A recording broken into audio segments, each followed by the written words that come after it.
It is no coincidence and no mistake that while our Democrat Socialist president and vice president are elevating a criminal to the status of martyr with national celebrations and inviting his family to the White House, they are simultaneously denigrating our true heroes with their only wishes for this Memorial Day weekend for the public to stay cool and enjoy the long weekend. We venerate what we want to duplicate. Now, a lot of anti-Catholics tend to think that the veneration of the saints was a result of a pagan infusion into the church after Constantine legalized Christianity. But if you study church history, you find out that that is not really the truth. You see, the cult of the martyrs is really a psychological and sociological phenomenon which is quite natural. The early church faced likely death at the hand of pagan Rome. And in order to bolster the courage of their parishioners, they supplemented the promise of an eternal afterlife in heaven with also turning the fallen dead into heroes of the faith.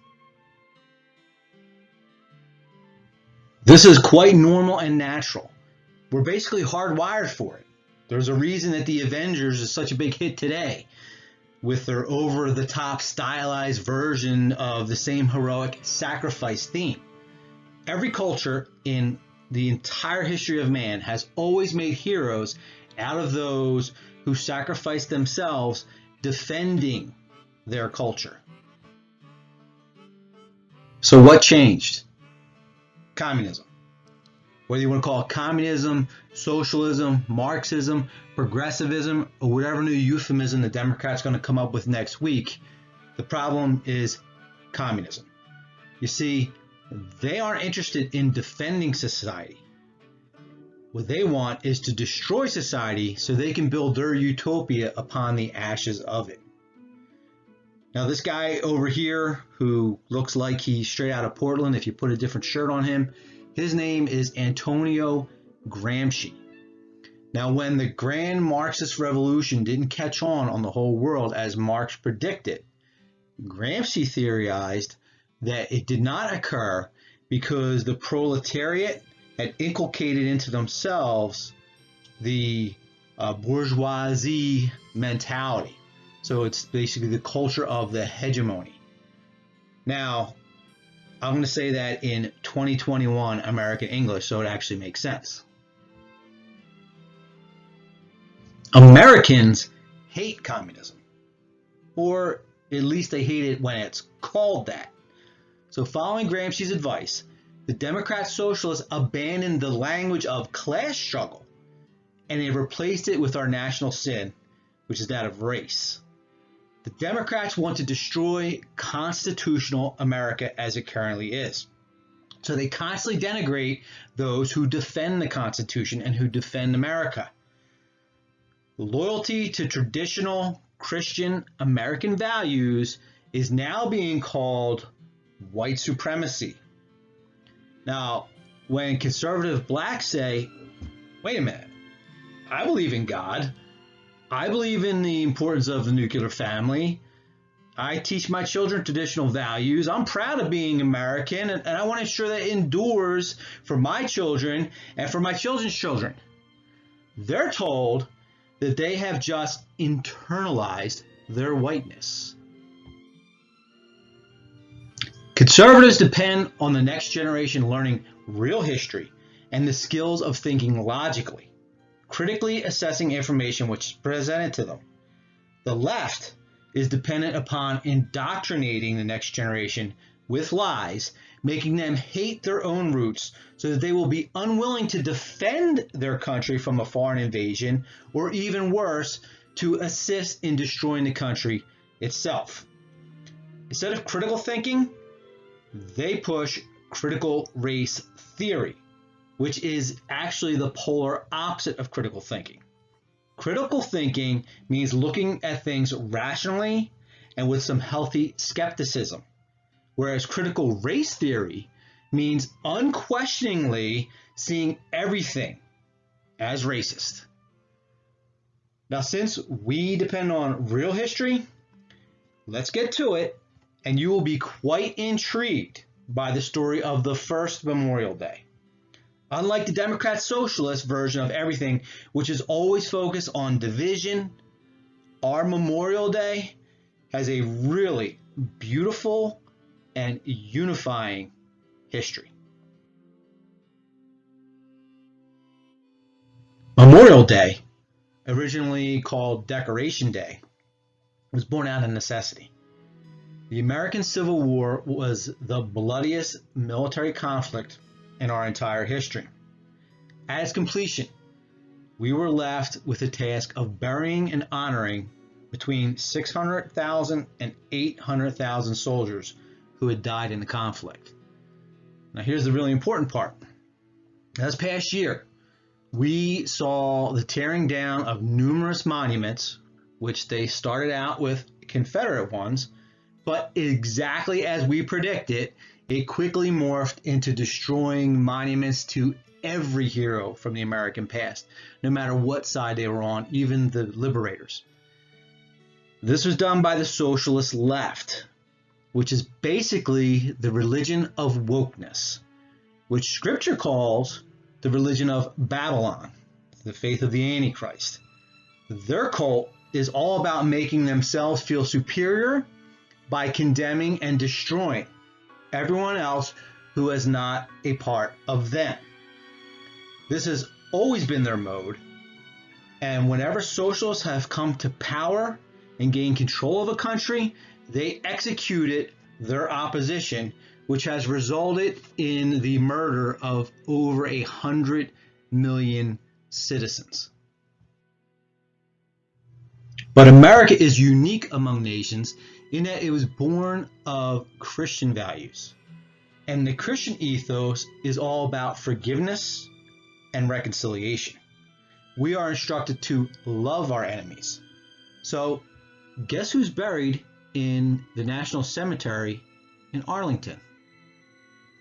Both Confederate and Union soldiers.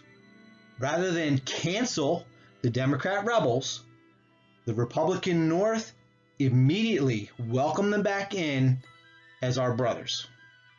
So, General Logan declared Memorial Day official in 1868, but that wasn't the first time Americans celebrated it. Over 20 towns around the United States claim to be the birthplace of Memorial Day, including Boalsburg in my native Pennsylvania.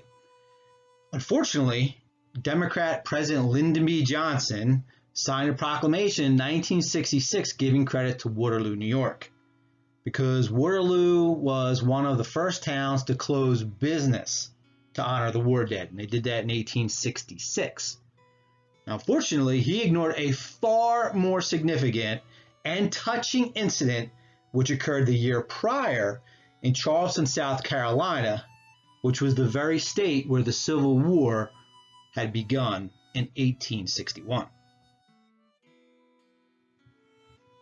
In reality, the very first Memorial Day was in Charleston, South Carolina on May 1st, 1865.